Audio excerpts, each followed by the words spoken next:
Mandy and I welcome you back, friends, to the Chosen's blended harmony of the gospel. We are on day 16, part 3, healings in the Decapolis and feeding the 4,000. Healings in the Decapolis. Again, leaving the region of Tyre, he went by the way of Sidon to the Sea of Galilee through the region of the Decapolis. He went up on a mountain and sat there.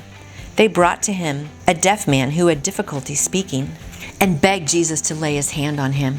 So he took him away from the crowd in private. After putting his fingers in the man's ear and spitting, he touched his tongue. Looking up to heaven, he sighed deeply and said to him, "Ephphatha," that is, be opened. Immediately his ears were opened, his tongue was loosened, and he began to speak clearly. He ordered them to tell no one, but the more he ordered, the more they proclaimed it. They were extremely astonished and said, "He has done everything well. He even makes the deaf hear and the mute speak." Large crowds came to him, including the lame, the blind, the crippled, those unable to speak, and many others. They put him at his feet, and he healed them. So the crowd was amazed when they saw those unable to speak talking, the cripple restored, the lame walking, and the blind seeing, and they gave glory to the God of Israel. Feeding the 4,000 in the Decapolis. In those days there was again a large crowd, and they had nothing to eat. He called the disciples and said to them, "I have compassion on the crowd because they've already stayed with me 3 days and have nothing to eat.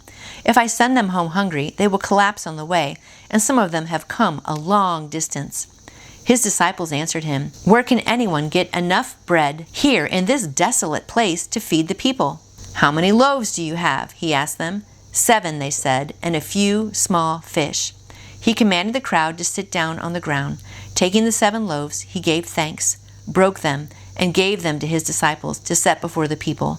So they served them to the crowd. They also had a few small fish, and after he blessed them, he said these were to be served as well. They ate and were satisfied. Then they collected 7 large baskets of leftover pieces. About 4,000 were there. Love these stories. The Decapolis was a group of 10 Greek Hellenistic cities, and that's where Jesus went. So a lot of people were there, and they were hearing all about how he was healing people, and blind people could see, and deaf people could hear and speak, and the lame could walk. And of course, that just brought more and more people because they were so excited to be bringing all their friends and family for Jesus to heal. I also love when Jesus was healing, he was not afraid to touch people. A lot of people who were blind or deaf, people thought, well, maybe they were sinful or bad people. That's why they are like that. And people might shun them and not want to touch them. But he didn't matter at all. I mean, he would go up and he would put his finger in people's ears and he would touch their tongue and he would touch them and heal them and hug them. And he was just never afraid to be around people and to actually touch them in order to heal them. And I love that about Jesus. And then with the feeding of the 4,000, this is a separate event, right? He had already done the 5,000, and a lot of scholars say that this one happened after that. And so here we are again, right? They've been there for 3 days. I mean, can you imagine? He preached for 3 days.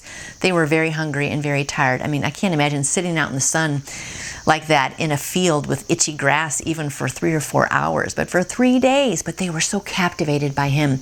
And then he wanted to bless them back, right? He knew that if he sent them away, they might just collapse on the way because they didn't have enough food, or water even to be drinking. And so he wanted to bless them. So he asked the disciples, and here we are again. What are we going to do?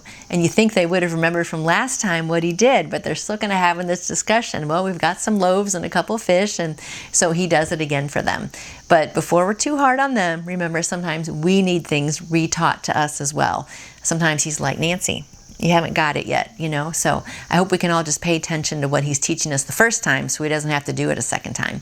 But he did want to bless those people. I mean, 4,000 more people, plus probably men and women and children who were there. But they were just so excited to be listening to him that they sat and they sat. And so how often can we not even sit through 1 hour of church, right, without being bored or getting on our phone or trying to think what we're going to do or go eat afterwards? So I just hope today that you can be as excited as the people in the Decapolis were about being healed and coming to Jesus and being bold to bring your friends along. And the second thing is being willing to sit for 3 days and listen to him, but then be blessed by his miracle. So he wants to teach us and bless us. So keep that in mind today. And I hope you come back tomorrow for more harmony of the gospel, because this is how your faith will get stronger, by reading his word every day. So come back tomorrow, my friends, and we'll see you then. You can get your own copy of A Blended Harmony of the Gospels by The Chosen simply by going to thechosengifts.com. There you can find all kinds of wonderful merchandise to help build your faith this year. Be sure to check out their devotionals and their Bible studies. Have a blessed day.